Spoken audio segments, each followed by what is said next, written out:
पर्यन्तां वन्दे गुरुपरम्परां यो नित्यमच्युतपदां च युग्मरुग्मव्यामोहदस्तदितराणि तृणायमेने अस्मद्गुरोर्भगवतोऽस्य देहिकन्दो रामानुजचरणोत्तरं प्रपद्ये माता पिता युवदयस्तनया विभूतिः सर्वं यदेव नियमेन मदन्मयानाम् आद्यस्य नः पतेर्हुलाभिरामं श्रीमद्ददङ्गिरिकुलं प्रणमामि मूर्धना भूतं सरश्च महदाख्यः भट्टनाद श्रीभक्तिसार कुलशेखर योगिवाहन अष्टाङ्गिरेणुपरकाल यतीन्द्रमिश्रान् श्रीमत्पराङ्गुसमुनिं प्रणतोऽस्मि नित्यम् अखिल भुवनजन्म स्थेम बंगादिलीले विमल भूत पराधरक्षैक दीक्षे स्मृति शिरसि विधीप्ते ब्रह्मणि श्रीनिवासे भवद मम परस्मिन् सेमुषी भक्तिरूपा पाराचर्य भक्तसुधाम् उपनिषद दुग्धाप्ति मध्योद्धृतां संसाराग्नि विधीवन व्यवगत प्राणात्म संजीवनी पूर्वाचार्य सुरक्षितां बहुमति व्याघात दूर स्थितां आनीतां निजाक्षय सुमनसः भौमा पिबन्वन्त्यहम् तस्मै रामानुजार्य परमयोगिने यस्रुति स्मृतिसूत्राणाम् अन्तर्जनम् असीसमत्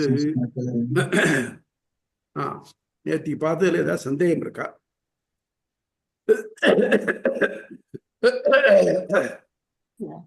யாருக்காவது ஏதாவது சந்தேகம் இருக்கா? கேளுங்கம்மா.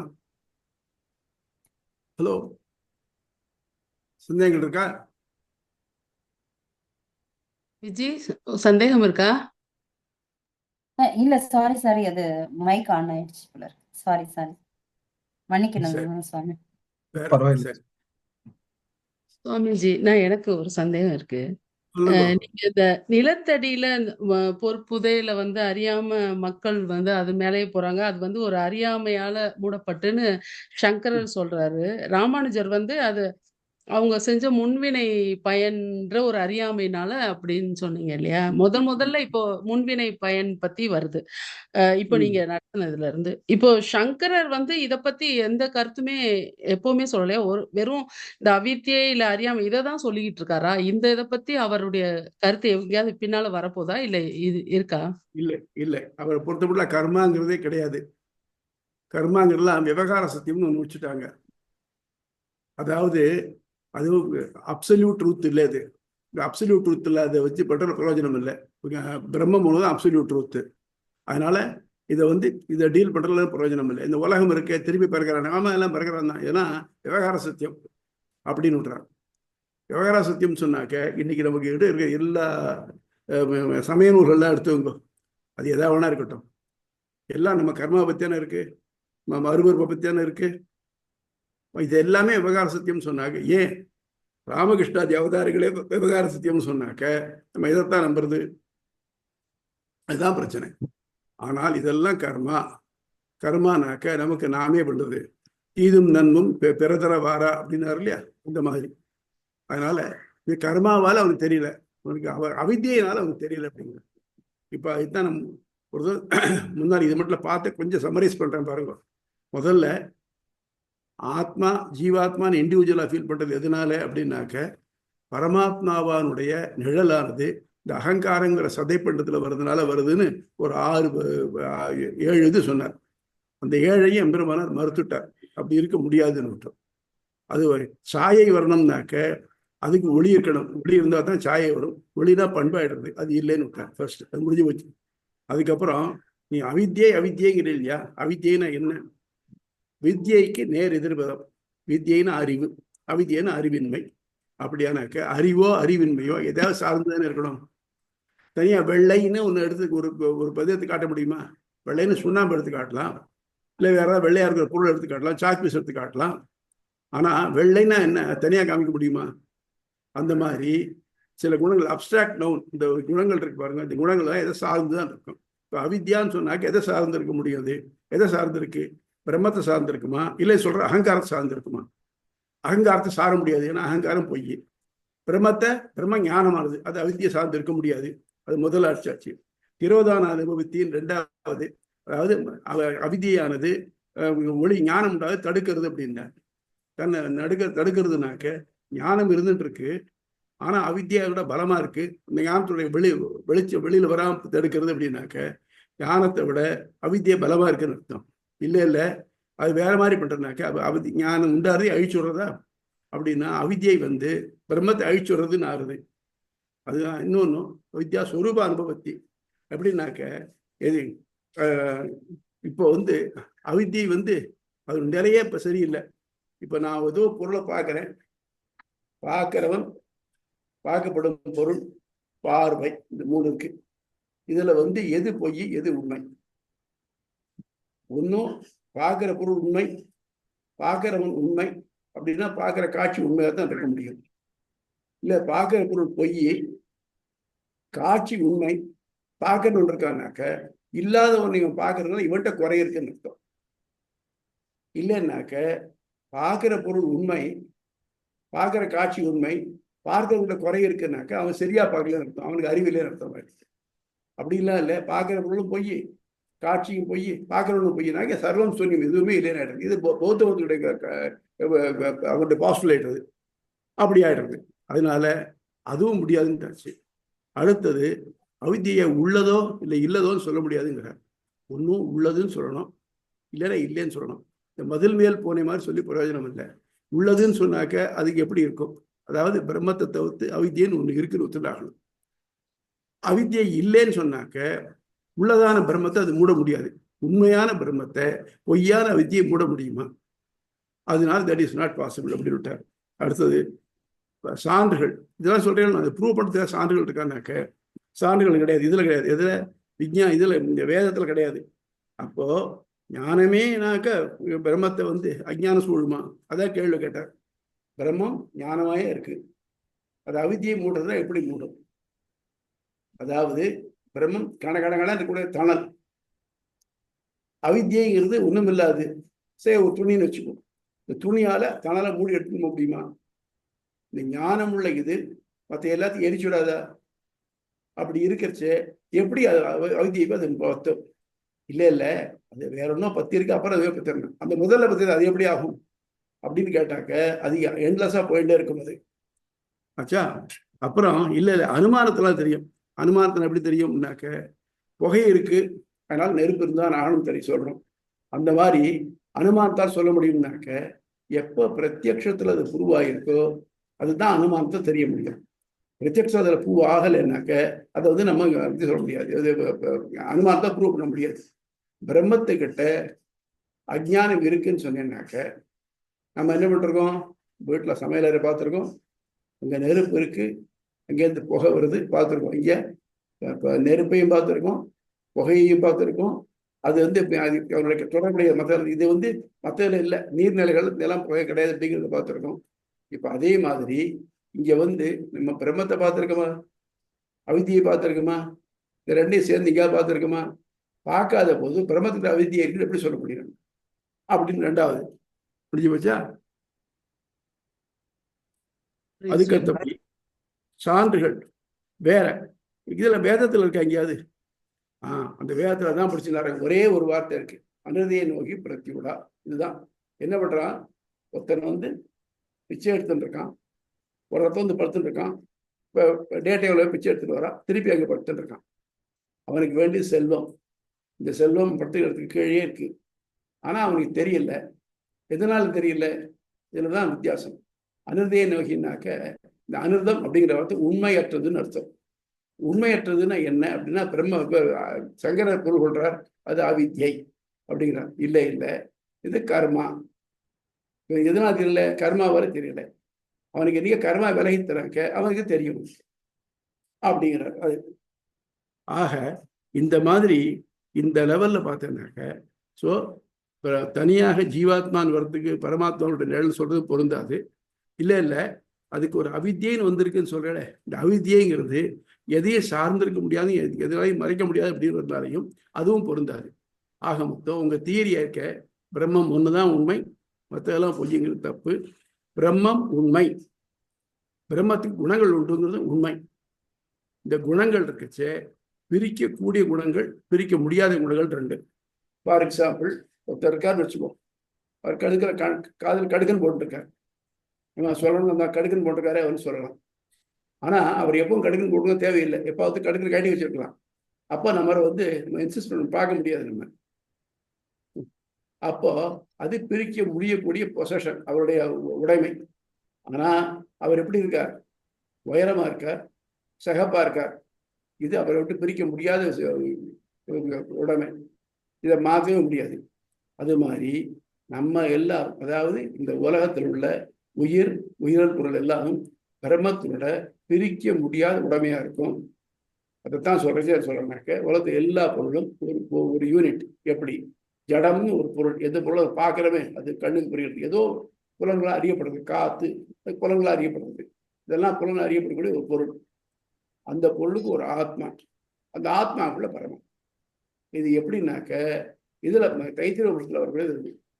ச ஏகாகி ந ரமேத ததேக்ஷத பகூஸ்யாம் பிரஜா ஏய தச்சத்யச்சா பவதி நிருக்தம் ச நிலையனம் ச அநிலையனம் ச அனேன ஜீவேன ஆத்மன அனுப்பிரவிசிய நாமரூபி வியாகரவாணி. பிரம்ம இதெல்லாம் சங்கல்பம் பண்ணிக்கத்தான் சொல்றது. நான் என்ன பண்றது, நான் தனியா இருந்து சந்தோஷப்படல, நான் பலவாக ஆவேன் அப்படின்னு பலதை படைச்சது.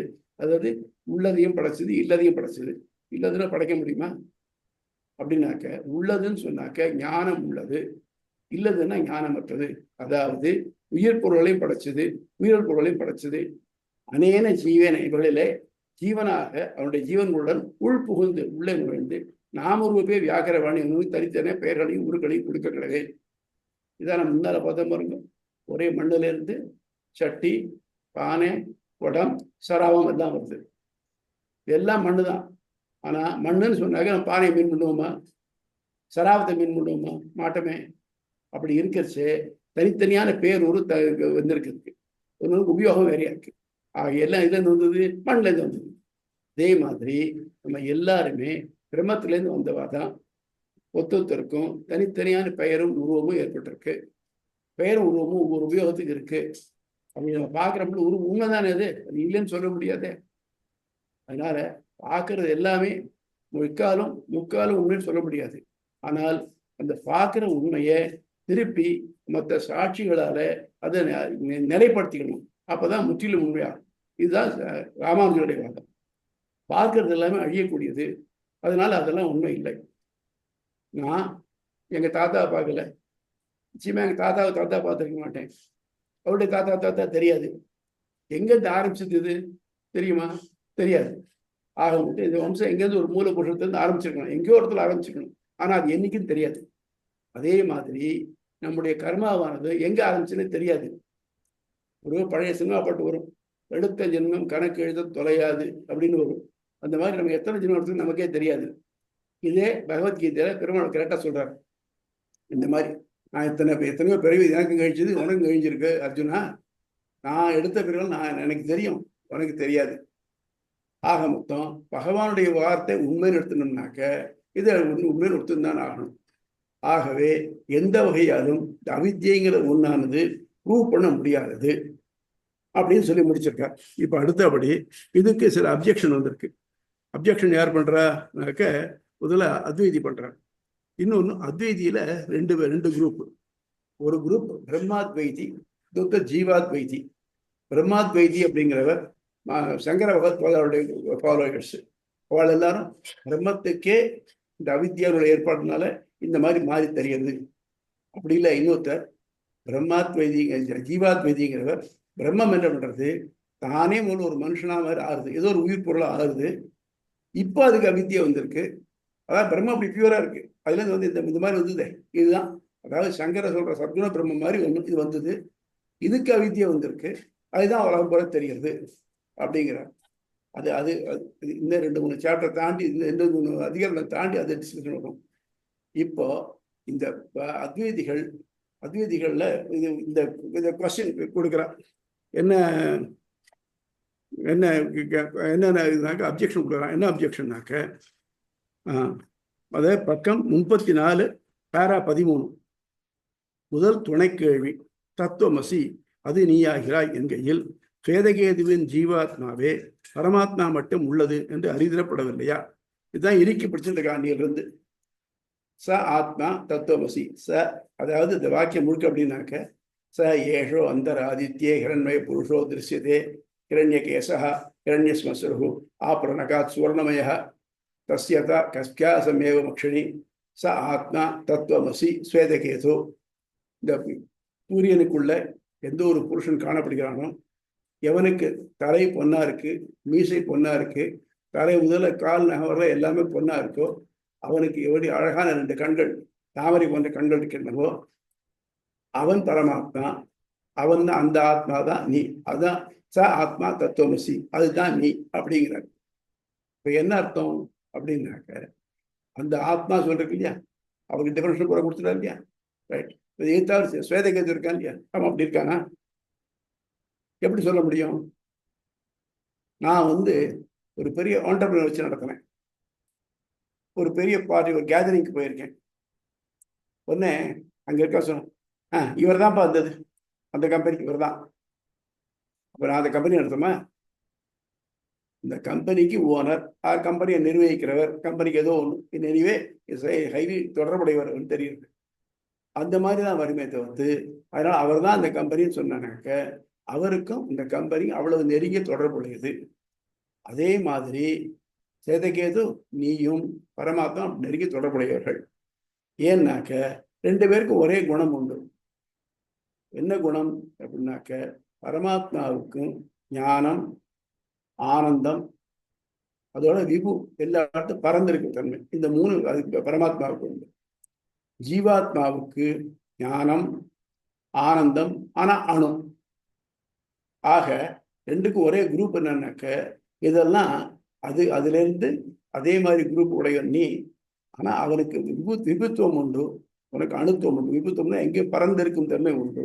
உனக்கு அணுத்துவம்னாக்க கண்ணுக்கு தெரியாதவனுக்கு சின்னதா இருக்கிற தன்மை உனக்கு உண்டு. ஆனா நீங்க 2 பேரும் ஒண்ணுதான், ஒரே குரூப் தான். அது மட்டும் இல்லாம ஒரு 10-15 ஸ்டூடெண்ட்ஸ் வரா, ஒரே குரூப். அப்படிங்கிற ஏதோ ஒரு குரூப் எடுத்திருக்கா ஸ்கூல்ல, ஒரே குரூப் தான். அப்படின்னா ஒரு குரூப் தான் இருக்கு நிறுத்தமா இல்லையா? அது மாதிரி நீ தத்துவமசி ஸ்வேதகேதுன்னு சொன்னதுனால அது ஒண்ணுதான் இருக்குன்னு சொல்ல முடியாது அப்படிங்கிற. அதுதான் படிக்கிறேன். முதல் துணை கேள்வி, தத்துவமசி அது நீயாகிறாய் என்கையில் ஸ்வேதகேதுவின் ஜீவாத்மாவே பரமாத்மா மட்டுமே உள்ளது என அறியப்படவில்லையா? ராமானுஜர் என்பதில் அல்ல. மேற்குறிப்பிட்டிய வாக்கியம் சாந்தோக்கிய உபனிஷத்தின் 6வது அத்தியாயம் 8வது காண்டம் 7வது வாக்கியம். அதற்கு முன் 6:2 அதுவரை சத்தெனப்படுவது படைக்க முனைந்தது, பல உருக்களாக பிரிந்தது, ஒவ்வொன்றிலும் ஜீவனாக புகுந்த இந்த ஜீவன்களுக்குள் தான் ஆத்மாவாக உள்நுழைந்தது என்பதை உள்ளங்கை நிலைக்கினே விளக்கப்பட்டிருக்கிறது. அதான் ததைக்ஷத பகூசியாம் பிரஜா ஏன ஆத்மனா அனுப்பிரவிசிய நாமரூபே வியாக்கரவாணி. இதெல்லாம் பிரம்மம் சொன்னதா இருக்கு. இப்போ முதல்ல சொன்னதை எது சதேவ சௌமிய இதமுக்கு ராசிங்கிறது முக்கியமாக எடுத்தணும்னாக்க, அந்த சத்து நான் இவர்களை படைப்பேன், இவர்களுக்குள் நுழைவேன், பெயர் கொடுக்கிறேன், இது பொய்யாகுமா? அது உண்மை எடுத்தா இது உண்மை என்ன எடுத்துன்னு ஆகணும்? அப்படி இருக்குச்சு. அதை மட்டும் எடுத்துட்டு இதை விட்டு அப்படி அடியே அடியே அதனால் யாவும் அறிந்த எல்லாம் வல்ல எங்கும் நிறைந்த பிரம்மம் குறைபட்ட ஞான சக்திகளை கொண்டு நினைப்பினால் உடல்நடத்த உன் போன்ற உயிர்களுக்குள்ளும் குறைகிறான். அதாவது அவன் விபு, அவன் உன்கிட்டே இருக்கான். In spite of you being like this, நீ உன் கர்மாவால இந்த மாதிரியான அவல பிறப்பு எடுத்திருந்தாலும் உனக்குள்ளேயும் அப்படிப்பட்ட அந்த பிரம்மமானவன் உரைகிறான். அதனாலதான் அதனா நீ அப்படிங்கிறான், உரைகிறான். அதுவே முடிவான பொருள் என அறிவாயின ஸ்வேதகேது விளக்குகிறார். மேலும் சத் என்பது உண்மை, அதனால் அதனின்றும் தோன்றுபவையும் உண்மையாகத்தான் இருக்க முடியும். இப்போ ஒரு உண்மையான பொருள்ல இருந்து உண்மையாகத்தான் இருக்க முடியும். வேத வாக்கியமே இருக்கு, பூர்ணமத பூர்ணமித பூர்ணாத் பூர்ணமுதிஷ்யதே பூர்ணஸ்ய பூர்ணமாவேத்ய பூர்ணமேவ அவசிஷ்யதே. முழுமையிலிருந்து முழுமை வெளியில வந்தது, முழுமை விளைந்த பிறகும் அந்த முழுமையாகவே இருந்தது அப்படின்னு சொல்றச்சே ஒரு உண்மையான பொருள், பிரம்மம் உண்மையான பொருள், நம்ம எல்லாருமே ஒத்துக்கிறோம். அப்போ அதுல இருந்து இதெல்லாம் வந்ததுன்னு சொன்னாக்க, இப்ப வந்ததெல்லாம் பொய்யா இருக்க முடியுமா? ஆகவே பரபிரம்மத்துக்கு உண்மை நிலை போன்றதே ஜீவாத்மா. உயிரல் பண்ணங்களின் நிலையும் உடலுக்குள் இருக்கும் ஜீவனுக்கு உடலின் கோளாறுகள் ஏற்படாது போல் உள்ளறியும் பிரம்மத்திற்கு பிரபஞ்சத்தின் தாழ்வுகள் வருவதில்லை என்பதையே விளக்குகிறார். இப்ப நமக்கு என்ன வருது? உடம்புக்கு வியாதி வருது, சொறி சரங்கு வருது, சளி ஜுரம் வருது. ஆனா உயிருக்கு வருது அது இல்லையே. ஆக மொத்தம் உயிர் அன்அஃபெக்டட். அது மட்டும் இல்லாம பிறந்த அன்னைக்கு நான் எந்த உயிர் இருந்ததோ அந்த உயிர் தான் சாரம் மட்டும் இருக்க போகுது. ஆனால் உடம்பானது அப்ப இருந்த மாதிரி இப்ப இருக்கா? மாறிண்டே வருது இல்லையா? ஸோ இந்த மாறுதல்ங்கிறது உடம்போட சேர்ந்த உடலுக்கு மட்டும் உண்டு. அதே மாதிரி பிரம்மம் எல்லாத்துக்கும் உயிரா இருக்கு, நம்ம அதோட சேர்ந்த உடலா இருக்கோம். உடலுக்கு மாறுதல் உண்டு. பிரம்மத்துக்கு உடலாக உயிர் பண்டங்களையும் சொல்றோம், உயிரல் பண்டங்களையும் சொல்றோம். உயிரல் பண்டங்களுக்கு இந்த மாறுதலாண்டு வியக்தமா கிளீனா வெளிப்படையா தெரியறது. பாலனா இருக்கான், யுவாவா இருக்கான், கிழவனாரா இறந்து போறான் தெரியறது. ஆனால் உயிருக்கு மாறுதல் இல்லை. உயிருக்கு என்ன வித்தியாசம் வருது? பிரம்மமாகிற உயிர் இருக்கு. இந்த பிரம்மமாகிற உயிர் எத்தனை அவதாரம் இருந்தாலும் எந்த நிலையில வந்தாலும் அதனுடைய ஞானமோ சக்தியோ வேறுபடுறதே இல்லை, அது அதோட இருக்கு. ஆனால் இந்த உடம்புக்குள்ள இருக்கிற உயிர் இருக்கு இல்லையா, அதுக்கு இந்த உடம்புக்கு என்ன தேவையோ, என்ன ஞானமோ அதுதான். ஞானத்துக்கு சுருக்க விரிவுகள் உண்டு. நான் முன்னாலே சொன்னேன், ஒரு ஆத்மா அது எறும்புக்குள்ள இருந்தாலும் சரி, யானைக்குள்ள இருந்தாலும் சரி, மனுஷனுக்குள்ள இருந்தாலும் சரி, சிங்கத்துக்குள்ள இருந்தாலும் சரி, எல்லாத்துக்கும் ஞானம் உண்டு. ஆனால் அந்த ஞானம் என்னன்னாக்க அந்தந்த உயிர்களுக்கு ஏத்த மாதிரி ஞானம் இருக்கு. இங்க பயாலஜி படிச்சா சொல்லுவார், எல்லா எல்லா பட்சிகளுக்கும் அழகு இருக்கு, ஒன்னொன்னுக்கும் ஒரு ஸ்பெஷல் சொல்லுவா. காக்காக்கு ஏற்பட்டிருக்கு, கொக்குக்கு ஏற்பட்டிருக்கு, கிளிக்கு ஏற்பட்டிருக்குன்னு. ஆக எல்லாருமே பாத்தீங்கன்னாக்க ஏதோ உணவு கொள்றதுனாக்க அது உணவு கொள்றதுக்கு ஏற்ற மாதிரி அதுக்கு இருக்கு. அதான் அதுக்குள்ள ஞானம். இப்போ கரப்பாம்பூச்சிகளுக்கு பூகம்பத்துக்கு முன்னாலே தெரியுமா நகர்ந்து போயிடும்? அது நமக்கு தெரியுறதா? சிஸ்மோகிராஃபர் எல்லாம் வச்சிருக்கோம், வச்சு நமக்கு தெரிய மாட்டேங்கிறது. அது மாதிரி அதுகளுக்கு அந்த உடம்புக்கு ஏற்ற மாதிரி ஞானம் உண்டு. ஆகவே நம்ம எல்லாம் பிரம்மத்திலேருந்து வந்தவன் தான். பிரம்மத்திலேருந்து இந்த உயிரில் பொருளாக இருந்ததுனாக்க இது மாறிண்டே இருக்கும். அதாவது டோட்டல் மாஸ் அந்த மூல பிரகிருதிக்கு மாறவே மாறாது. ஒன்றும் இன்னைக்கு இப்படி இருக்கும், இன்னும் நிலை மாறி இன்னொன்று ஆகும், அது நிலை மாதிரி இன்னொன்று ஆகும், அப்படியாகும். எது ஒத்து அது அழிவுங்கிறதே கிடையாது. when a candle burns nothing is lost அப்படிங்கிறா இல்லையா, அந்த மாதிரி அது மாதிரி தான் இருக்கும். இது இன்னும்னா மாறும், அவ்வளவுதான். ஆனால் உயிர்களுக்கு என்னாக்கா அதனுடைய ஞான சங்கோச்ச விகாசம், ஞானத்துல ஏற்றத்தாழ்வு ஏற்படும்.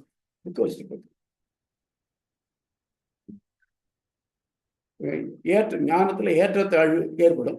இந்த ஞானத்துல ஏற்றத்தாழ்வு ஆத்மாக்களுக்கு ஏற்படும். ஆனால் உடலுக்கு ஞானம் கிடையாது, அதுக்கு மாற்றமே ஏற்படும். பிரம்மத்துக்கு எங்க எந்த நிலைமையில் இருந்தாலும் அதுக்கு உடம்புனா இதனால எந்த விதமான ஏற்றவட்டமும் கிடையாது. அப்படி இரண்டாவது துணை கேள்வி, உலகை குறிப்பிடுகையில் எஜுர்வேதத்தில் நான் சதா சந்தோ சதாசது என்று அது உள்ளது அல்லது இல்லது என்று குறிப்பிட இயலாதது என்று தெளிவாக குறிப்பிடப்பட்டிருக்கிறதே.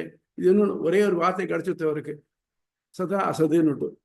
சில சமயம் சாட்சிகளை கூட்டில் ஏற்றி ஜாதி கட்சே எதிர்கட்சியை கேள்வி ஒரு குழப்பற மாதிரி கேள்வி கேட்டுருவார். கேள்வி கேட்டால் வாயை திறந்து வாய்ந்து ஏதோ ஒரு வார்த்தை சொல்லுவான், அந்த வார்த்தை எரிக்க பிடிச்சிவார். அப்படி சொன்னியே, அதாவது மேலே மேலே குழப்பறதுக்காக. அந்த மாதிரி உலகத்தில் உள்ளதை உயிர் உள்ளதுன்னு சொல்ல முடியாது, உயிரற்றதுன்னு சொல்ல முடியாது, இருக்குன்னு சொல்ல இல்லைன்னு சொல்ல முடியாது. சத்துன்னா உள்ளது. இது எது உள்ளது? உலகத்தில் உள்ளதுன்னு சொல்லலாம், இல்லைன்னு சொல்ல முடியுமோ? அசத்துன்னு சொல்ல முடியுமோ? உலகத்தில் பொருள்னு சொல்லியாச்சே, உலகத்தில் இருக்கிற பொருள் அப்படின்னு அது அசத்து, அது இல்லைன்னு அப்படி சொல்ல முடியும்? அது மாதிரி இப்போ ஆகாச தாமரை அப்படின்னு வச்சுக்கோ சொல்லுவோம். அப்போ ஆகாசம் இருக்கு, தாமரையும் இருக்கு, இல்லைதானே ஒழிய ஆகாசத்தில் தாமரை இல்லையே ஒழிய ஆகாசம் தனியா தாமரை தனியா இருக்க முடியும். அந்த மாதிரி ஒரு பொருள் உள்ளதுன்னு இருக்க முடியாது, இல்லதுன்னு இருக்க முடியாது, உள்ளதுன்னு இருந்ததுனாக்கி இல்லதுன்னு இருக்க முடியாது. ஆகவே நான் சதோஷதபவதி. ஆமாம், அந்த வாக்கியம் உலகை உயிருள்ளது மட்டும் என்றோ உயிரற்றது மட்டும் என்றோ கூறிவிட இயலாது என்றுதான் பொருள்படுகிறது. சத் உயிர் உள்ளது, அசத் உயிரற்றது, ரெண்டும் கலந்தே உள்ளது என்று கண்கூடு. மூன்றாவது துணை கேள்வி, வேதாசுரத்தில் மாயாம்து பிரகிருதியும் வித்தி மாயினம்து மகேஸ்வரம் அப்படின்னு வருது. அதுல என்னன்னாக்க இங்க மாயை என்பது குணமயி, முக்குணங்களை நிறந்தது, மாயா உலகு என்றே பொருள்படும். அது சொல்ற இல்லையா, மம மாயா பிரத்யா மாமேவையே பிரபத்தியந்தே மாயா மேதாம் தரந்திதே அப்படிங்கிற பகவத்கீதையில. என்னுடைய மாயையானது தாண்ட அறியது, என்னையே சரணாகதி அடைந்து இந்த மாயை தாண்டுவாயாக. யாரு? அர்ஜுனனுக்கு கண்ணன் சொல்றார். இப்போ இந்த மாயைங்கிறது பொய்ன்னு இருந்ததுனாக்க அவர் சொல்ல முடியுமா? இதை தாண்டணும்னு சொல்ல முடியுமா? இல்லாத ஒன்று தாண்ட முடியுமா? அப்படிங்கிற மாதிரி அது சொல்றேன். இன்னொன்று மாயாங்கிறதுக்கு ஆச்சரியமானது, எல்லாத்துக்கும் வியப்பை ஊட்டக்கூடியது அப்படின்னு அர்த்தம். உண்மை எங்கு மாயை என்பது குணமயி, குணங்களால் நிறைந்தது மாயா, உலகு என்றே பொருள்படும். மாயமான படைக்கல் அசுரர்கள் விட்டனர். இந்திரன் தன் மாயையால் பல உருக்களை அடிக்கிறான் என்பதில் மாயை என்பது பொய் என கொள்ள முடியுமா? சீதையே சொல்றச்சே தேவ மாயேவ நிர்மிதா, தேவ மாயேவை நிர்மிதான தேவ மாயையாலேயே ஆனவள் போல் இருந்தால் சீதைன்னு சொல்றார். அப்போ சீதை என்பதே பொய்யினாகுமா? இந்திரஜித்து மாயாஸ்திரங்களை விட்டான் அப்படின்னாக்க வியப்பு. அவன் ஆள் எங்க இருக்கான்னு தெரியல, அஸ்திரம் வருது, 3 வருஷம் வெவ்வேறையா வருது. எப்படி இப்படிப்பட்ட மாய விசித்திரம் உலகை படைக்கிறான்னு காட்டப்படுகிறது. இங்கே மாயை என்பது பரமபுருஷனுக்கு பொய், நினைவு, அவித்யா என்பதை காட்டுமா. உண்மையில் மாயா என்பது விசித்திரமான என்ற பொருள். இதே பல இடங்கள் வற்புறுத்தப்படுகிறது. நிவர்த்தக அனுபவத்தி. ஓ, அதை திருப்பி படிச்சுங்க. நான் முன்னாடி படிச்சுட்டேன் இல்லையோ? ஹலோ, யாரும் சொல்லலையே? ஆமா ஆமா சார். அப்போ சொல்லிக்க கூடாதா? ரைட். பேஜ் 36 போவோம். 13E அதையும் பார்த்துட்டோம் நம்ம. இதுதான் அதையும் பார்த்தாச்சு. நம்ம 14 பார்க்கணும். 14 தான் போனோம். Right. Sorry I am really sorry. இவ்வாறு ஆய்வு செய்யல.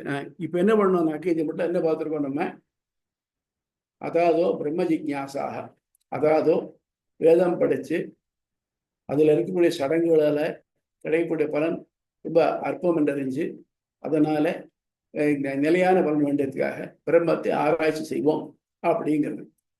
இப்போ வேதத்துல 3 பகுதின்னு பார்த்தோம். ஒன்று நன்னெறி, இன்னொன்று சடங்கியல், இன்னொன்று பிலாசபின்னு சொல்ற மோட்சவியல், முக்தியியல். இதுல இந்த முக்தியியலை விட்டுட்டு மற்ற 2 ஒத்துக்க முடிவா இருக்கா. இவாளுக்கு பேர் மீமாம்சகர், சடங்கியலான்னு பேரு.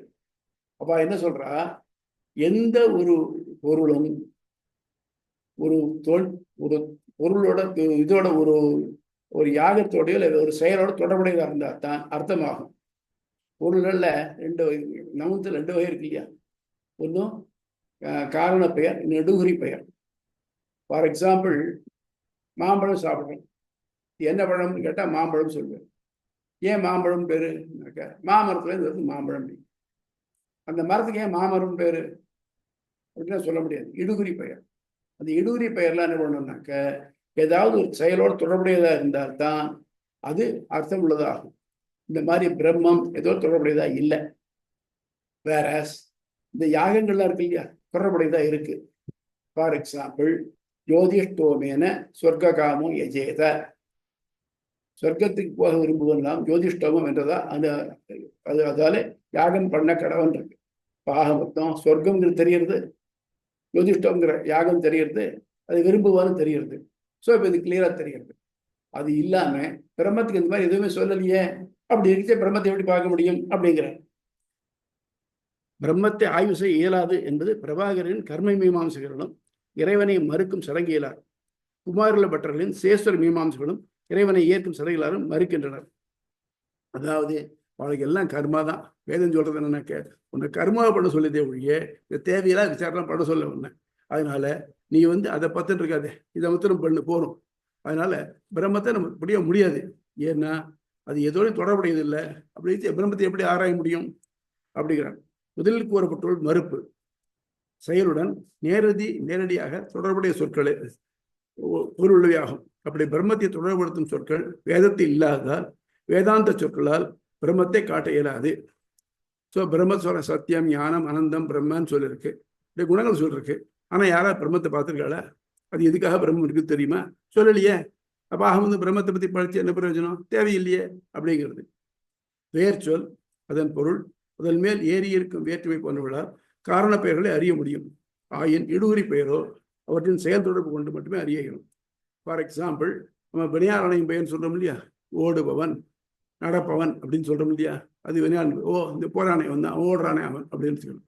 ஆனால் இடுகுறி பெயர் இருக்கு பாருங்க, இடுகுறி பெயர்னு இது கல் அப்படின்னாக்க யாராவது காமிச்சு இது கல்லுன்னு சொன்னதான் கல்லுன்னு தெரியாது. இடுகுறி பெயரை நம்ம காமிச்சு கல் எடுத்துன்னு வா, அப்படி ஓ இது எடுத்துட்டா இது கல் போயிருக்கு அப்படின்னு தெரிஞ்சுக்குவோம். மழை அதன் செயல் தொடர்பு கொண்டு மட்டுமே அறிய இயலும். பிரம்மம் என்பது இடுகுறி பெயரே, அதனால் அது செயல் தொடர்பின்றி அறிய இயலாததால் இவ்வாராய்ச்சி பலனற்றது. பிரம்மங்கிறது இடுகுறி பெயர் அப்படிங்கிற. ஆனால் பிரம்மங்கிற காரண பெயர்னு முன்னாலே சொல்லிருக்கோம். பிரகதி பிரம்மயதி, பிரகத்தினா பெரியது, பிரம்மயதி தன்னை அண்டுபவர்களை பெரியதாக ஆக்குபவது. அப்போ அது இருக்கு, அது பெருசு, அது எல்லாத்தையும் பெருசு ஆக்கக்கூடியதுன்னு தெரியுது. அப்படி இருக்குச்சே அதை எந்த ஒரு செயலும் தொடர்பில்லை அப்படிங்கிறதுனால பிரம்மங்கிறது ஒண்ணு இல்லை அப்படின்னு சொல்றது தவறுன்னு சொல்லணும். இரண்டாவதாக கூறப்பட்ட மறுப்பு, நேரடியாக செயலுடன் தொடர்பு கொண்ட சொற்கள் மட்டும் பொருளுள்ளவை என்று மேற்கூறிய கருத்து தவறு. இப்ப அவருடைய இந்தியன் சொல்வரை இவரே மறுக்கிறார். ஐயா, நேர ஒரு பொருளுக்கு தொடர்பு இருந்தா தான் அதுதான் மனுஷனுக்கு அர்த்தத்தை உண்டு பண்ணும் சொன்னாக்க எத்தனையோ விஷயம் நம்ம நேர தொடர்பு இல்லாமல் நமக்கு வந்திருக்கு. ஃபார் எக்ஸாம்பிள், எனக்கு ரொம்ப நியர் அண்ட் டியர் ஒருத்தர் இருக்கார், எங்கேயோ இருந்தார், அவர் திடீர்னு பராமரிச்சிட்டார், அவர் இறந்து போயிட்டார். இப்போ எனக்கு இங்கே அழுக வருது, அவரை நான் அங்கே பார்க்கவே இல்லை, அவர் பார்த்து எத்தனையோ வருஷ கணக்காச்சு, ஆனால் நான் இங்கே இருக்கேனே, எப்படி வருது? இப்போ தொடர்பு இல்லையா ரெண்டு பேருக்கும்? இருந்தாலும் எப்படி வருது? அப்படிதான் ஒன்றும் தேவையில்லை. இதெல்லாம் என்னத்துக்கு? இந்த தேவையில்லாத எத்தனையோ சீரியல்லாம் பார்க்குறோமே, இதை பார்த்துட்டு இப்படி அடவா இருக்கா இல்லையா? வாழ்க்கை தான் தொடர்பு உண்டா இல்லையா? இருந்தாலும் எழுத விட்டா இல்லையா? அந்த மாதிரி நேரடியாக செயலுடன் தொடர்பு கொண்ட சொற்கள் மட்டும் பொருளுடையவை என்ற மேற்கூறிய கருத்து தவறு. ஒரு சொல்லை கேட்டவுடன் அதனால் ஏற்படும் உணர்வுகளின் வெளிப்பாட்டால் மறைமுகமாகவும் செயல் தொடர்பு ஏற்பட்டு பொருள் அறிய முடியும். எடுத்துக்காட்டாக, தொலைதேசத்தில் உள்ள ஒருவனுக்கு தனக்கு மகன் பிறந்தான் என்ற செய்தி கேட்கப்பட்டவுடன் அவனுடைய உணர்வு வெளிப்பாடுகள் அச்செயலுடன் தொடர்பை காட்டுவது போல் காட்ட முடியும். ஆக அவனுடைய உணர்வு தான் அவனுடைய செயலை காட்டுறதை ஒழிய நேரடியாக தொடர்பு இருக்கணும் தேவையில்லை. பிரம்மமே பெரும் பேர் என்பது தவறு. ஆபஸ்தம சூத்திரத்தில் சாதுர்மாசிய வேள்வினால் பெரும்பேறு கெட்டும் என்றிருப்பது போல் செயலுடன் தொடர்புடைய பெரும்பேர்களும் உண்டு. ஆகவே பிரம்மத்தை பற்றி ஆய்வு வீணாகும். நம்ம தேவர்களுக்கு தமிழ் என்ன பேரு? அமரர்னு பேரு. அமரர்னா என்ன அர்த்தம்? சாவு இல்லாதன்னு அர்த்தம். தேவர்களை சாவு இல்லையா? பிரளயத்தில் அவர் மொழிதான் போறார். அது மட்டும் இல்லாம தேவனா இருக்கிறவங்க எல்லாருமே ஏதோ புண்ணியம் எடுத்து அங்கே போய் உட்காந்துட்டு இருக்கான். அவன் புண்ணியம் முடிஞ்ச உடனே அவர் கேஜிலே விட்டுருவான். ஆக மொத்தம் அவளுக்கு மரணம் இல்லைன்னு சொல்ல முடியாது. நம்ம விட கொஞ்ச நாள் கூட இருக்கான், அதனால அவன் அமரர்னு சொல்றான். அதனால அது மாதிரி சொல்றச்ச இவன் சாதுர்மாசிய வேள்விகள் பண்ணி ஒழுங்கா பண்ணி வந்திருந்தாக்க அவளுக்கு பெரிய பேர் கிடைக்கும், பெரிய பேர் கிடைக்கும். வாஸ்தவம் தான். எது மட்டும் கிடைக்கும்? பிரம்மப்பட்டம் மட்டும் கிடைக்கலாம். ஆனால் அது அல்டிமேட்டா கோலா இல்லை. அதுதான் ரைட். இக்கூற்றுகளுக்கு ராமானுஜர் அளிக்கும் விடை: வழக்கில் இதுக்கு மாறான நிலையும் நிலவுகிறது. பெற்றோர்கள் தங்கள் குழந்தைகளுக்கு சுற்றியுள்ள மக்களையும் பண்டங்களையும் காட்டி அம்மா, அப்பா, நிலா, மாடு என அறிவுறுத்துகின்றனர். வளர வளர அக்குழந்தை அவைகளை மட்டுமின்றி அவற்றுடன் தொடர்புடைய செயல்களையும் அறிகிறது. ஆகவே செயல் தொடர்புடைய சொற்கள் மட்டும் பொருளவை என்பது தவறு. குழந்தைகளுக்கு என்ன பண்றான்? ஏதோ சொல்றோம் இல்லையா, அதனால இறுக்கி பிடிச்சிக்கிறது. ரொம்ப இடைப்பரவரல். எங்க அம்மா ஸ்ரீ ஜெயந்திக்கு ஏதோ பக்ஷணம் பண்ணிட்டு இருந்தா. அப்போ என் தங்க பொண்ணு, சின்ன குழந்தை கூட இருந்து இது என்னது அது என்னது கேட்டுட்டு இருப்பா. எங்க அம்மா கொஞ்சம் இரிட்டேஷன் ஜாஸ்தி, இரிட்டேட் பண்ணிட்டு இதெல்லாம் ஒண்ணும் இல்லை, போய் இங்க போ, தோணு பண்ணாது போ அப்படின்னு. அது என்ன பண்ணுது? அப்படித்தான் பண்ணு, தோணான்றது. அது மாதிரி இந்த குழந்தைகளுக்கு இந்த காமிச்சுனா இதெல்லாம் தெரியும் தேவையில்லை, ஒரு சொன்னா உடனே பிடிச்சிக்கும். அந்த மாதிரி இப்ப அதுக்கு தோணாங்கிறது என்ன அர்த்தம் தெரியாது, ஆனா சொன்னாலும் ஒன்றும் அது பிடிச்சி கொடுத்தோணும். அந்த மாதிரி குழந்தைகளுக்கு தானாக நம்ம சொன்னா, பத்தியா இதான் அப்பா, பத்தியா இதான் பாட்டா, இதான் தாத்தா, பாத்தியா அப்படின்னு சொல்றதே புரிஞ்சுக்கிறது. இரண்டாவதாக, வேதத்திலேயே இப்பரமாத்மா நோக்கத்தக்கவன், உபாசிக்கத்தக்கவன், இவன் அறியத்தக்கவன், அடையத்தக்கவன், இவனை அடைபவன் தன் இரட்ட நிலையை அடைகிறான் என்று செயல் தொடர்பும் காணப்பட்டுள்ளது. இது ஒரு முக்கியமான பாயிண்ட்.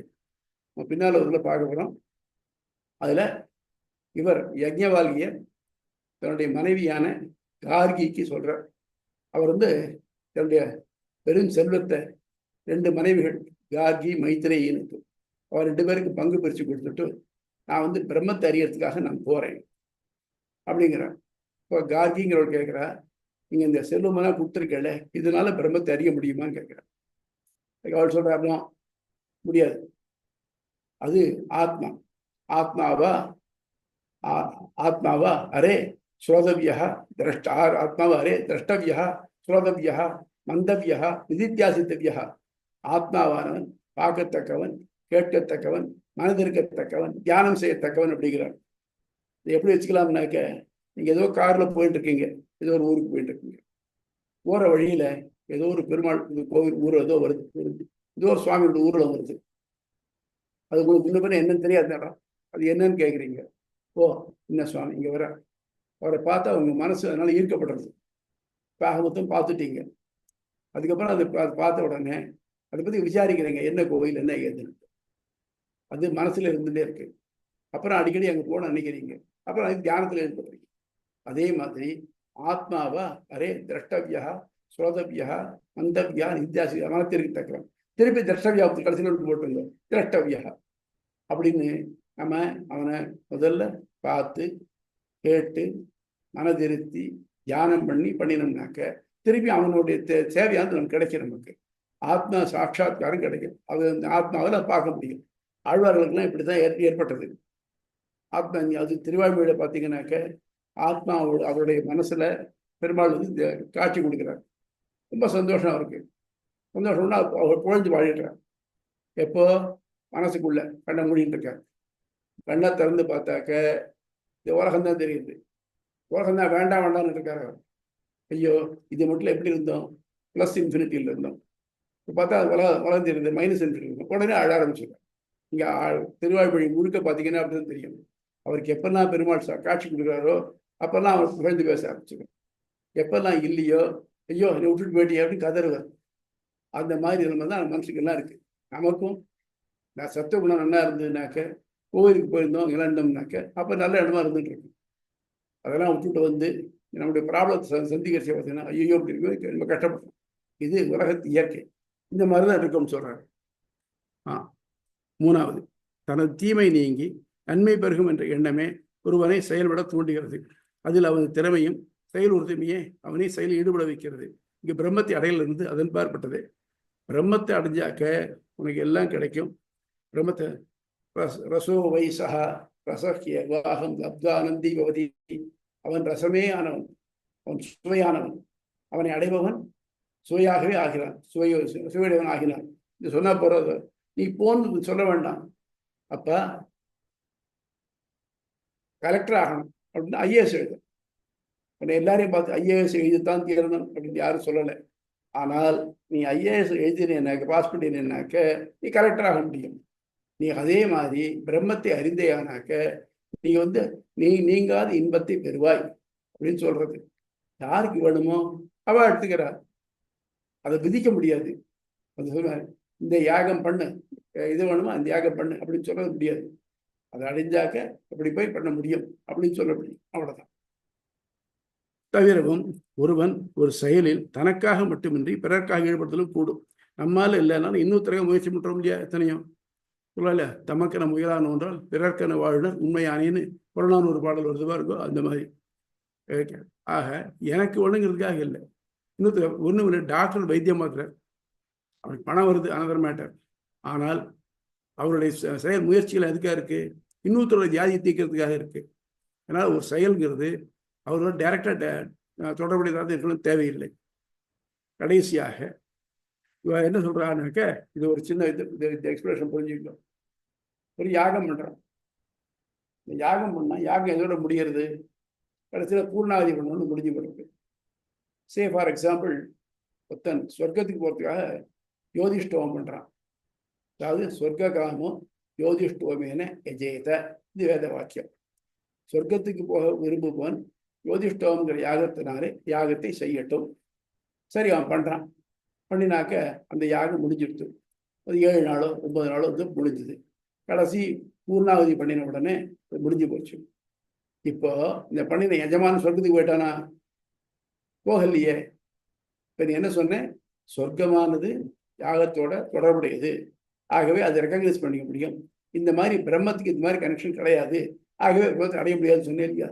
இப்போ இவன் பண்ணினானே, இவன் சொர்க்கம் என்ன உடனே கிடைச்சதா? கிடைக்கலையே. இப்போ நான் அப்படி சொர்க்கம் போறான்னு சொல்றேன். அதுக்கு அவ சொல்ற பதில் என்னன்னாக்க, அப்படி இல்லை.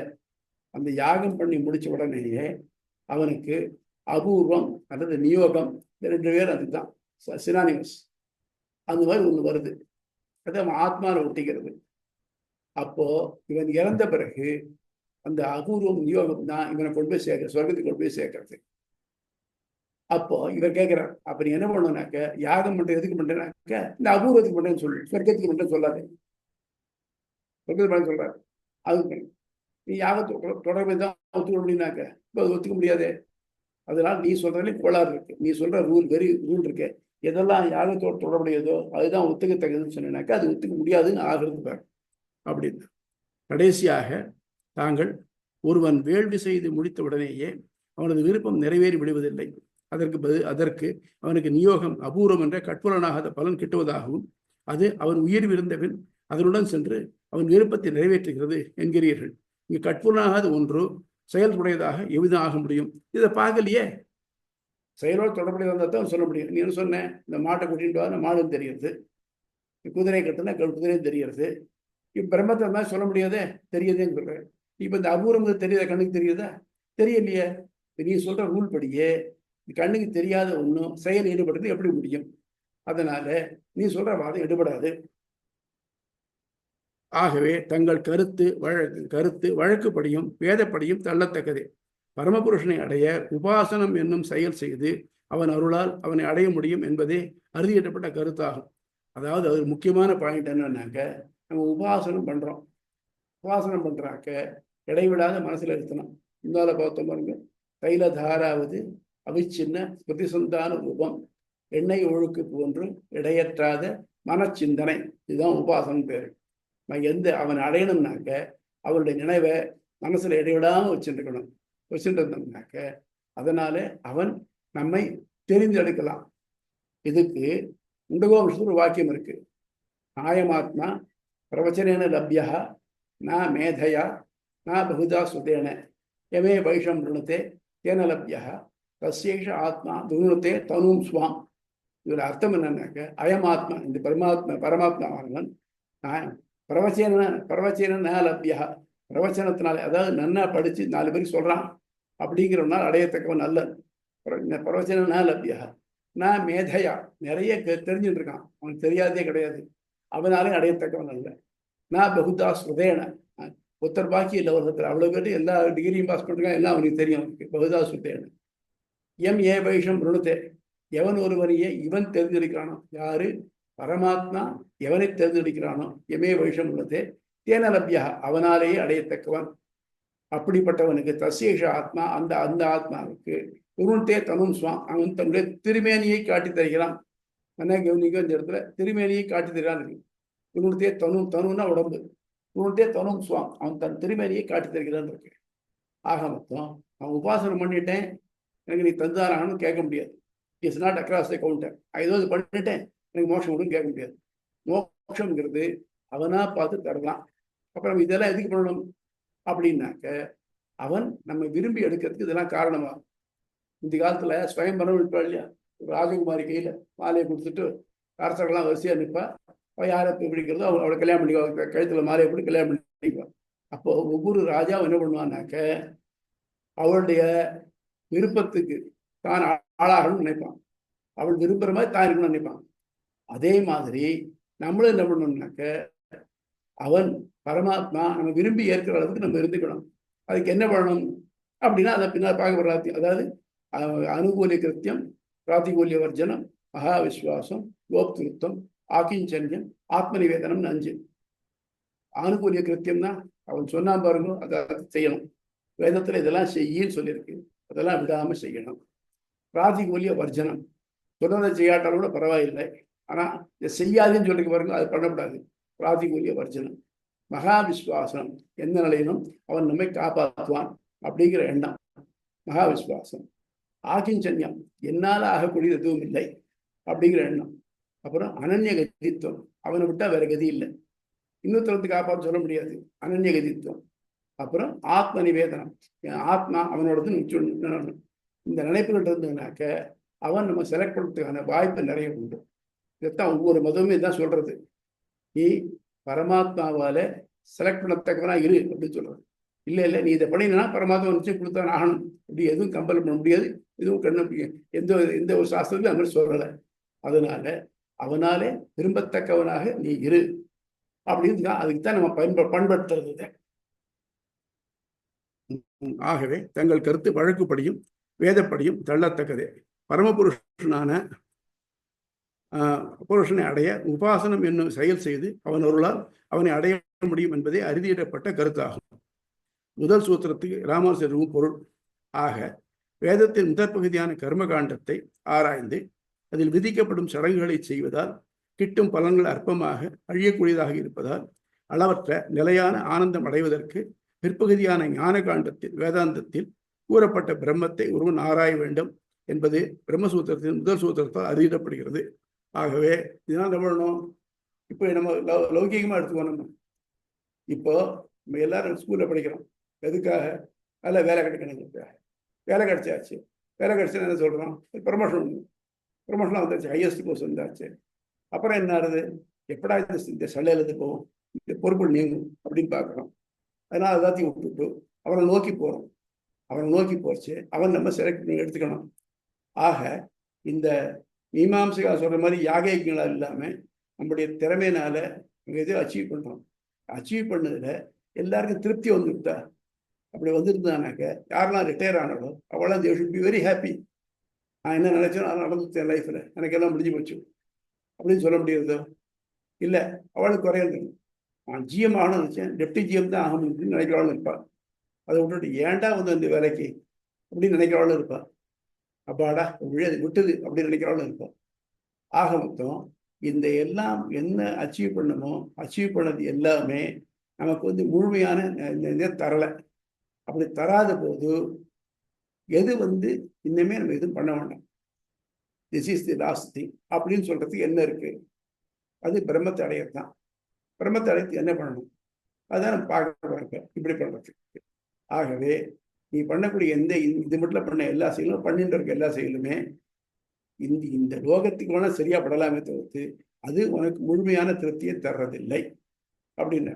ஸோ முதல்ல அதாதோ பிரம்ம ஜிக்ஞாசால அத ரெண்டுக்கும் லகு பூர்வபக்ஷத்தில் பார்த்தோம். பிரம்மாங்கிறதுக்கு மகா பூர்வபக்ஷம் மகா சித்தாந்தத்தில் பார்த்தோம். அதுக்கு அடுத்தது பிரம்மத்தை ஆராயவே முடியாது அப்படின்னு சொல்றவாளுக்கு பதில் சொல்லிட்டார். இன்னொரு குரூப் இருக்கா. அவள் என்ன பண்றான்னாக்க சாங்கியம் 2 பேர், சாங்கியம் யோகம் நியாயம் விசேஷம், இவள் எல்லாரும் முதல் பதிவு நிறுத்தின்றான். அவளுக்கு யாகைக்கு நம்பிக்கை கிடையாது. அவள் என்ன பண்றான்னாக்க வையத்து வாழ்வாங்க வந்துட்டு போறியா, தெய்வத்துக்கு வேணும் வேண்டாமே, தானா உனக்கு கிடைச்சிட்டு போகுது அப்படின்னு சொல்றவா.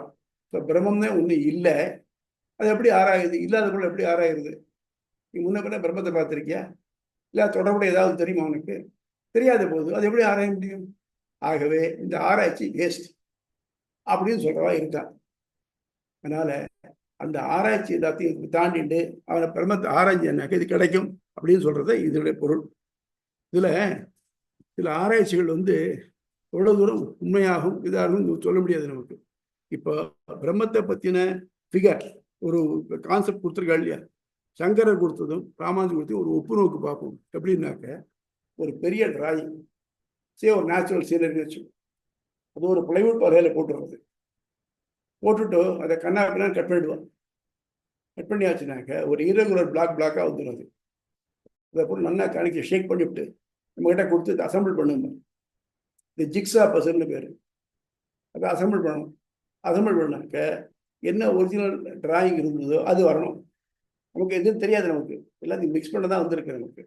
ஆனால் சில சமயம் அதில் வந்து சப்போஸ் 100 இருக்குன்னு வச்சுக்குவோம், 100 பீஸ் இருக்குன்னு வச்சுக்குவோம். ஒரு 50-60 பீஸ் பண்ணின உடனே ஒரு ஃபிகர் கிடைக்கும்.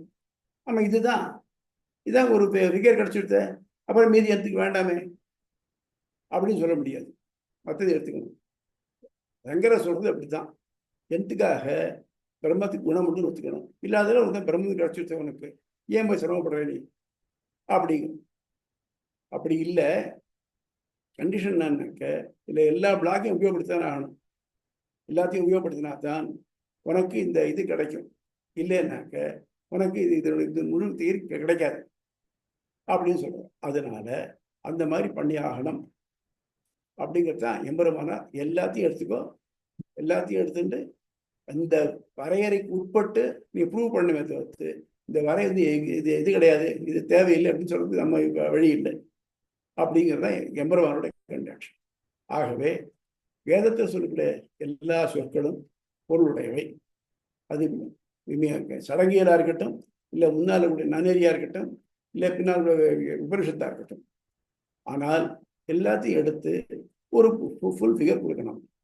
இந்த வாக்கியங்கள் எல்லாமே பல்வேறு ரிஷிகள் பல்வேறு காலங்களில் தன் கண்ணால் பார்த்து இதில் போஸ்ட் பண்ணது, வேதத்தில் போஸ்ட் பண்ணது. இதில் ஒன்னொன்றுக்கு வித்தியாசங்கள் ஏற்படலாம், விரோதங்கள் வரலாம். நமக்கு இப்போ இல்லையா, ஏதோ ஒரு செயலை பற்றினாக்க சுத்தத்துக்கு அபிப்பிராயம் வேற இருக்குல்ல, வேறையா. ஆனால் எல்லா அபிப்பிராயத்தையும் சேர்த்து பார்க்கணும். சேர்த்து பார்த்து இதுதான் முடிவு பண்ணணும். அதுதான் தர்க்கம். அது இல்லாமல் நான் சொல்கிறேன் தர்க்கம் சொல்கிறது இல்லை. அதனால அவ சொல்கிறதையும் கேட்டுக்கோ, இவா சொல்கிறதையும் கேட்டுக்கோ, இவா சொல்கிறதையும் கேட்டுக்கோ. அப்போ இதில் இருக்கிற எல்லாத்தையும் முக்கியமாக பாயிண்டெல்லாம் எடுத்துக்கோ, அதை கனெக்ட் பண்ணு. Then you form the figure. அதாவது குருடர்கள் 4 குருடர்கள் யானையை பார்த்த மாதிரி எல்லாத்தையும் வந்து யானைங்கிற ஃபிகரை நம்ம மனசுக்குள்ளே கொண்டு வரணும். அதைத்தான் என் பண்ணாது. புரியுறதா? சந்தேகங்கள் ஏதாவது கேளுங்க.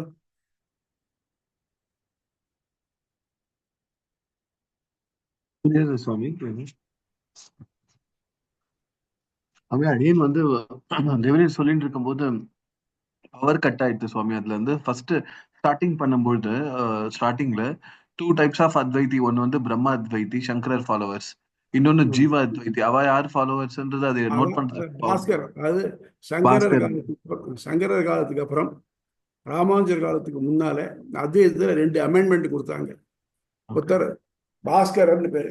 அவர் என்ன பண்ணினாக்க, பிரம்மம் வந்து அப்படியே இருக்கு, ஆனா பிரம்மம் என்ன பண்ணிச்சுனாக்க முதல்ல ஒரே ஒரு பொருள், நம்ம சொன்ன அகங்காரம் வச்சுக்கோங்க, சதைப்பிண்டம், ஒரு அவித்யா. இந்த அவித்யால வந்து தான் இறங்கிட்டு அப்ப என்ன ஆச்சுன்னா தன்னை மனுஷன் நினைச்சது. அப்ப அதுல இருந்து இந்த உலகத்தை எல்லாத்தையும் தானே படைச்சிட்டு இப்ப அந்த பிரம்மா பியூர் பிரம்மா அப்படியே இருந்துட்டு இருக்கு. அது ஒன்றும் மாறுதலே இல்லை. இப்போ இதுதான் எல்லாத்தையும் நினைச்சிட்டு இருக்கு கடைசி மட்டும். அதனால இதனுடைய குத்தங்கள்லாம் அதுக்கு வராது. அப்படி உபாதிவாதின்னு பேரு. உபாதினா தொடர்புனால வருது. இதைத்தான் சொல்வாரு. எப்படின்னாக்க ஸ்பட்டிக கல் இருக்கு, அது கலர்லெஸ், ஒளிவிடக்கூடியது. அது பக்கத்துல ஜபகுசம் அப்படின்னாக்க நம்ம இது செம்பருத்தி பூ வச்சோம்னாக்க அது சகப்பா தெரியும். அந்த மாதிரி இதோட அவித்திய தொடர்புனால தன்னை மனுஷனா நினைச்சு மயங்கிண்டு தன்னை போன்ற பல மனுஷன் இருக்கிறதா தான் நினைச்சுக்கிறது. இப்படிங்கிறது இந்த பாஸ்கருடைய கான்செப்ட். இவருக்கு அப்புறம் வந்து யாதவ பிரகாசர். இந்த யாதவ பிரகாசர் தான் எம்பெருமானாருக்கு வாத்தியாரா இருந்தவர். அவர் என்ன பண்ணினார்னாக்க பரிணாமவாதி. பிரம்மம் தானே பரிணாமமாகி சித்தாகவும் அச்சித்தாகவும் உருவெடுத்தது. இப்போ 2 பேர்ல என்ன கோளாறு இருக்குன்னாக்க, ஒண்ணுதான் இருந்தது இன்னொன்னு இல்லைன்னு சொன்னேன்னாக்க, அப்போ வந்து எப்படி வந்து இது அந்த அவித்யா வந்தது, அதுக்குள்ள எப்படி வந்து இது தானா வந்து பிரம்மம் நுழைஞ்சின்றது. இன்னொன்னு பிரம்மம் ஞானமே ஆனது, it is unaffected by any other thing அப்படின்னு சொல்றச்சு. பிரம்மத்தை ஸ்படிகம்னு வச்சுட்டாக்க, இந்த அவித்யாவை சொம்பரித்துவம்னு வச்சுட்டாக்க, இதெல்லாம் அது அஃபெக்ட் ஆக முடியுமா? இந்த அஃபெக்ட் ஆச்சுன்னா பிரம்மமா இருக்குமா? நீ சொல்ற டெஃபினேஷன் படி இருக்க முடியாதே. அதனால அது தப்புன்னு. அடுத்தபடி பிரம்மமே சித்தாகவும் அச்சித்தாகவும் வந்ததுனாக்க பிரம்மம் மாறுபாடற்றது. பிரம்மத்தை சொல்றா இல்லையா, ஆத்மா வந்து வெட்ட முடியாது, நினைக்க முடியாது, உலர்த்த முடியாதுன்னு.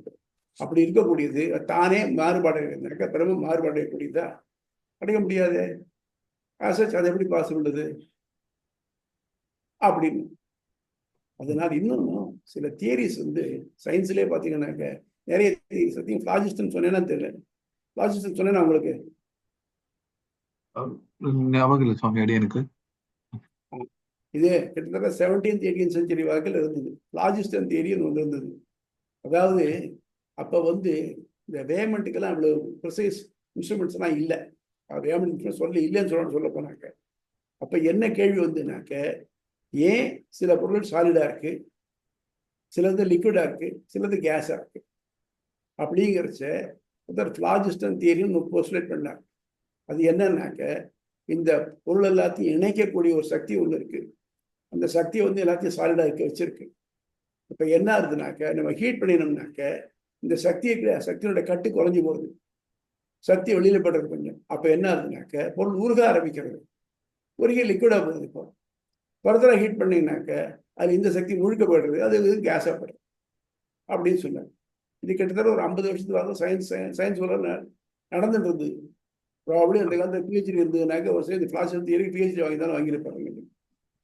அப்புறம் எப்போ ஓரளவுக்கு அவளுக்கு பேமெண்ட்டுக்கு வசதி வந்து அந்த திராசு கரெக்டாக கிடைச்சதோ, எடை போடுறதுக்கு வசதி கிடைச்சதோ, ஒருத்தர் என்ன பண்ணுனா இது ஆராயணும், இந்த பிளாஸ்டிக் எவ்வளோ இருக்கு கண்டுபிடிக்கணும்னு ஆரம்பிச்சு பண்ணினார். அவர் என்ன பண்ணினாருனாக்க மக்னீஷியத்தை எடுத்துட்டார், எடை போட்டார். முதல்ல எடை போட்டுட்டு அதை ஒரு இதில் வச்சு ஹீட் பண்ணினார். அது அப்படியே நேரம் உருகுன்னு நினச்சா நேரம் ஸ்ட்ரெயிட்டாக எரிஞ்சுடுச்சு. எரிஞ்சதுக்கப்புறம் சாம்பல் தான் இருந்தது. இப்போ ஆக மொத்தம் என்ன ஆயிருக்கு, இதில் டோட்டலாக இந்த பிளாஸ்டிக் போயிடுத்து, இது சாம்பல் ஆகிடுத்து, இது சாலிடாக இல்லை கிரம்பிள் ஆகிடுது அப்படின்னு போட்டாக்க இப்போ என்ன ஆயிருக்கு, பிளாஸ்டிக் வெளியில் போயிட்டானாக்கா அது எடை குறைஞ்சிருக்கணும், ஆனால் எடை ஜாஸ்தியாக இருந்தது. எப்படி பாசிபிள்? பிளாஸ்டிக் ஒன்று இருந்து ஏதாவது கட்டுக்கோப்பாக வச்சிருந்ததுனாக்க இப்போ இல்லைன்னாக்கா அதுக்கு எடை குறைஞ்சிருக்கணுமே, குறையிலையே. இப்படின்னு கேட்டாக்க ஒரு வினோதமாக சொன்னாங்க, அதுக்கு நெகட்டிவ் வெயிட் உண்டு அப்படின்னா. நெகட்டிவ் வெயிட்னு இருக்க முடியுமா எங்கேயாவது? நெகட்டிவ்ங்கிறது நம்ம சௌரியத்துக்காக வச்சு ஒரு நொட்டேஷனை தவிர்த்து நெகட்டிவ் வெயிட்னு எது இருக்க முடியாது. ஆகவே அந்த தியரி கம்ப்ளீட்டாக இதாகிட்டு வாஷ் அவுட் ஆகிடுது. அது மாதிரி நிறைய தியரிகள் முதல்ல வந்து இதே மாதிரி ஒருத்தரும் தன்னுடைய மனம் போன போக்குறதுல சொல்லிடுறாங்க. அப்புறம் அதை ப்ரூவ் பண்ண முடியாமல் அது மாறி வேறையாக வந்துருக்கு, நிறைய பாசிபிலிட்டி தான் இருந்திருக்கு. அதே மாதிரி தான் ஃபிலாசபிலையும் இருக்கு. அதனால ஒவ்வொரு தியரியும் அவள் சொல்றச்சு அது ரைட்டாக இருக்கு, அவள் காலத்தை ஒத்துட்டு இருந்திருப்பாள். ஆனால் அப்புறம் வர வர வேற ஒன்று வேண்டாம் சொன்னோம். இப்போ நம்ம எல்லாம் கிளாரிங்காக தெரியக்கூடியது, நம்ம ஹிஸ்ட்ரியெல்லாம் படிச்சிருக்கோம். பௌத்த மதம் கிட்டத்தட்ட 4th century BC ஆரம்பிச்சது. இன்னைக்கு பௌத்த மதம் எப்படி இருக்கு? அன்னைக்கு பௌத்த மதத்தில் முக்கியமான கொள்கையே என்னன்னாக்க அஹிம்சை. பௌத்த மதம் தோன்றியது என்னன்னாக்க அந்த காலத்து ராஜாக்கள்லாம் சும்மா தன்னுடைய பெருமைக்காக யாகங்கள் பண்ணிட்டு இருந்தாங்க. அவன் இத்தனை ஆட்டை கொன்னா அத்தனை மாட்டை கொன்னான்னு பண்ணிட்டு இருந்தாங்க. இதை கண்டு மக்கள்லாம் கொதிப்படைச்சிருந்தாங்க. அந்த நேரத்தில் வந்தது இன்னொரு உயிரை கொண்டு ஒரு உயிர் நல்லது இட முடியுமா? நியாயமான பாயிண்ட்டு. இப்போ ஒரு பெருமைக்காக இத்தனை யாகம் பண்ணி சொல்லிட்டு இருந்தா இது பெருசாகுமா? ஆகாதே அப்படின்ட்டு அப்போ என்ன பண்ணான்னாக்க இது எல்லாத்தையும் கம்ப்ளீட்டாக மறுத்துட்டாங்க.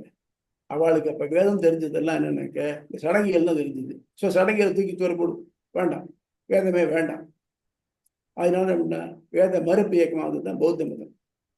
காடுன்னு ஒன்றும் கிடையாது, உயிர்னு ஒன்றும் கிடையாது. உயிருக்கு இந்த உடம்போடு சேர்ந்து ஞானம் தெரியுது, இதுதான் இந்த உயிர். இந்த உடல் முடிஞ்சு போச்சுனாக்க இதை வச்சு கொளுத்தியாச்சோ புகைச்சாச்சோ போயிடுறதோட வேற எதுவும் கிடையாது அப்படின்னு ஆரம்பிச்சார். முக்கியமான கான்செப்ட் என்னன்னாக்க கான்செப்ட் உழுதக்கூடாது, அதாவது அஹிம்சை கூடாது, குடி கலக்கூடாது, எத்திக்ஸ் மட்டும்தான் அவளுக்கு. இப்போ அப்படியா இருக்கு? லடாக் இருக்கு பாருங்க, லடாக் பனிப்பாலைவனம், அங்க வந்து வெஜிடேஷன் எதுவும் கிடையாது. அங்க இருக்கிற மக்கள்லாம் முழுக்க முழுக்க அங்க இருக்கிற அந்த அந்த மலை ஆடுகள் நம்பித்தான் இருக்கா. வேற வழியே இல்லை. அவள் அந்த மலை ஆடுகள் தான் அவளுக்கு உணவாகுது. அப்போ மலை ஆடுகள் கொல்லாம சாப்பிட முடியும்? இப்படி கொல்றது ஜீவஹிம்சை ஆகாதா? அவள் அதுக்கு என்ன பண்றான்னாக்க ஒரு சர்க்கமெண்ட் பண்ற ஒரு வழி பண்றான். என்னன்னாக்க ஒரு மிருகத்தை வெட்டினாத்தான் அது வந்து ஹிம்சை, வெட்டாம சாகடிச்சா அது ஹிம்சை இல்லை. அவள் என்ன பண்றான், ஸ்மாதகம் பண்றான். இந்த ஆட்டை தன்னோட இதுல போட்டுட்டு அதை மூச்சு விட முடியாம பண்ணி அதை சாகடிச்சு அப்புறம் சாப்பிடுறாங்க. இது சந்தேகமே இல்லாம ஒரு உயிரை உடம்புல இருந்து பிரிக்கிறது எல்லாம் ஹிம்சை தான், சந்தேகமே எல்லாம் ஹிம்சை தான். அது மட்டும் இல்லாம நான்வெஜ் சாப்பிடுறது பௌத்தத்துக்கு எகென்ஸ்ட். அதே மாதிரி ஆல்கஹால் சாப்பிடுறது எகென்ஸ்ட். இன்னைக்கு மெஜாரிட்டியா இருக்கக்கூடிய சைனா, ஜப்பான் இந்த மாதிரி இடங்கள் இருக்கலாம என்ன பண்றா, எல்லாம் இதான் சாப்பிட்றான். சைனாலாம் பார்த்தீங்கன்னாக்க any moving thing under the sun சாப்பிட்றா இல்லையா? ரயிலும் காரும் ரயிலும் தவிர்த்து அந்த மாதிரி. அப்போ அந்த பௌத்த மதம் இந்த மாதிரி டைம் ப்ரோவனா இல்லை. ஆனால் சனாதன மதம் அன்னைக்கு எப்படி இருந்தோ அதே மாதிரி தான் இன்னைக்கு இருக்கு. ஸ்மால் மாடு ரெக்கார்டிங் டைம். அதனாலதான் எந்த பாசிட்டிவ் தான் பண்ணலாம். That should be time ப்ரோவன், that should stand the timings. அது இருந்தால் தான் அதை நம்ம ஒத்துக்க முடியும். அதனால இப்போ நியோ புத்திஸ்டுக்கும் அன்னைக்கு சொன்ன புத்தருக்கும் இதுக்கு சம்மந்தமே இல்லை. இது ஒரு தனியாக எத்தனையோ மதங்கள் தோன்றிருக்கு, ஆனால் எத்தனை மதங்கள் நிலச்சின்னு இருக்கு. இன்னைக்கு இந்த எஜிப்சியன் கான்செப்ட் போயிடுத்து, ரோமன் பிலாசபி ரோமதெல்லாம் போயிடுத்து கம்ப்ளீட்டா. கிரீஸ் பெரிய இதாக இருந்தது, சாக்ரட்டிஸ் வகைரெல்லாம் இருந்தாங்க, அரிஸ்டாட்டில் அதெல்லாம் பூரா போயிடுத்து. இந்த அப்ரஹாம் ஆன்சலாட்டில் இதெல்லாம் போயிட்டு வந்து இன்னைக்கு ஓரளவுக்கு தாக்கு பிடிச்சி நிற்கிறது நம்ம சோகால் அவளால் சொல்லக்கூடிய ஹிந்து மதம் சனாதன தர்மம் தான். ஏன் அப்படின்னாக்க இதில் ஆழமாக வேறுபடக்கூடிய லாஜிக்கலி அண்ட் அக்செப்டபிள் சில தியரிட்டிக்கலாக மட்டும் இருக்கும். அந்த தியரிட்டிக்கலாக இல்லாமல் லாஜிக்கலி அக்செப்டபிள் பிரின்சிபிள்ஸ் இருக்கிறதுனால இருக்குது. அவ்வளோதான். அதனால இன்னைக்கு நம்ம வந்துட்டு இருக்கோம். புரியுது சார். வேற thank you so any much. Doubt? இல்லை சுவாமி, அடியனுக்கு கிறிஸ்டல் கிளியரா இருக்கு. மற்றவர்களுக்கு யாருக்காவது டவுட் இருந்தா கேளுங்க ப்ளீஸ். ராஜகோபால் வந்திருக்காரா? உள்ள போட்டிருக்கு. நமஸ்காரம் சுவாமி. அடியே இருக்காடா? clear. சொல்லுங்க. ஆமா, இல்ல டவுட் இல்லை சுவாமி, ரொம்ப கிளியர். ரைட். அது இதுல அதுல ராமானுஜர் சொல்றது எல்லாமே ரொம்ப ரொம்ப பிராக்டிக்கலான ஒரு விஷயத்துல மடக்கிறார். ஆமா, ரொம்ப அன்னைக்கு இது ரொம்ப அப்படித்தான் இருக்கு. இன்னைக்கும் ஆமா. ராமானுஜர் விஷயத்துல நீங்க இதுல இது சோஷலா எடுத்தனாலும் சரிதான். ராமானுஜருக்கு முன்னால் இருந்தவாள்லாம் என்ன பண்ணான்னாக்க அவள்லாம் அனுவர்த்தி கிரம பிரசன்னாச்சாரியர் ஒரு பெரிய டேர்ம். அதாவது ஒரு ஆச்சாரியன் ஒரு சிஷ்யனுக்கு பாடம் சொல்லி தரணும்னாக்க அவன்கிட்ட மினிமம் 1 வருஷமாவது வேலை வாங்கிட்டு அவனுக்கு தகுதி தானான்னு பார்த்துட்டு சொல்லணும்னு. ஆனால் ராமானுஜர் அப்படி இல்லை. கிருபா மாத்திர பிரசன்னாச்சாரியர். இந்த மாதிரி எத்தனை பேர் வர முடியும்? இன்னைக்கு இருக்கிற நிலைமையில எத்தனை பேரால இந்த மாதிரி சிசு செஞ்சு கற்றுக்க முடியும்? ஆனால் வீணா அவள் வந்து பரமத்தை இழக்கிறாளே அப்படிங்கிறதுக்காக யாருக்கெல்லாம் ஆசை இருக்கோ அவள்லாம் கேளுங்க, நீங்கள் ட்ரை பண்ணுங்க, நீங்கள் போகலாம் அப்படின்னு எல்லாருக்கும் சொன்னார். இன்னார் இனியார்னு இல்லாமல், அது மட்டும் இல்லாமல் இன்னைக்கு உண்மையான வைஷ்ணவன்னா யாருன்னாக்க எவன் ஒருவன் ஒரு ஆச்சாரியனை அண்டி சமாசனம் பெற்றுட்டோ இதை வந்து இதுக்கு முயற்சி பண்ணுறானோ அவன் எந்த ஜாதிக்காரனாக இருந்தாலும் சரி, அது உயர்வு தாழ்வு கிடையாது. அதில் யாராவது ஒருத்தன் நாம் பிராமணன் வசந்தவன் இவன் வேற ஜாதிக்காரன் தாழ்ந்தவன் சொன்னால் அது தப்பு, அது பெரிய பாபம், இருக்கிற பாவத்தில் பெரிய பாபங்கிற. அதனால ஒரு சோஷியல் ரிஃபார்மரும் அவர் தான். அதனால இன்னைக்கு ப்ராக்டிக்கல் திங் என்னன்னாக்க ஒருத்தன் உண்மையான வைஷ்ணவனா, அதாவது தன்னுடைய மோட்சத்துக்கு மட்டுமே முயற்சி பண்ணணும். ஆனால் இந்த உலகத்தில் இருக்கிற மட்டும் வேறு வழியில் இருந்தாலும் ஆகணும். அது இருக்கிற மட்டும் அதுக்கு தான் பேர் காலக்ஷேபம்னு பேர். இந்த காலத்தை, இந்த இருக்கிற காலத்தை தள்ளுறது. எப்படி தள்ளுறது? பெருமாள் வேற சொல்லி தள்ளு, நாமத்தை சொல்லி தள்ளு, அவன் கைங்கரியம் பண்ணி தள்ளு. இதுதான் அவன் சொல்கிற ப்ராக்டிக்கல். இது மற்ற பேர் தான். நீங்கள் எத்தனை ஞானம் இருந்தாலும் எல்லாருக்கும் ஞானம் ஒன்றா இருக்குன்னு சொல்ல முடியுமா? ஞானத்தினால்தான் வரணும்னாக்க எத்தனை பேருக்கு ஞானம் இருக்கும்? ஆனால் ஆறுவழி சொல்கிறார், ஸ்ரீபாஷ்யத்தை வாசித்தும் வாசிப்பித்தும் பொழுதுபோக்கு, இந்த அருளிச்செயலை வாசித்தும் வாசிப்பித்தும் பொழுதுபோக்கு, கைங்கரியங்களில் இருந்து வரும். கடைசியாக ஒன்றுமே இல்லைன்னாக்க யாரை இந்த மாதிரி சொல்லக்கூடிய பாகவதர் யாராவது இருக்காளா? அவளுடைய அடிநிலையில் ஒதுங்கி அவளுக்கு ஹெல்ப் பண்ணி உனக்கு ஒரு பொழுதுபோக்கிக்கோ, உனக்கு பரவாயில்ல நிச்சயம் அப்படிங்கிற.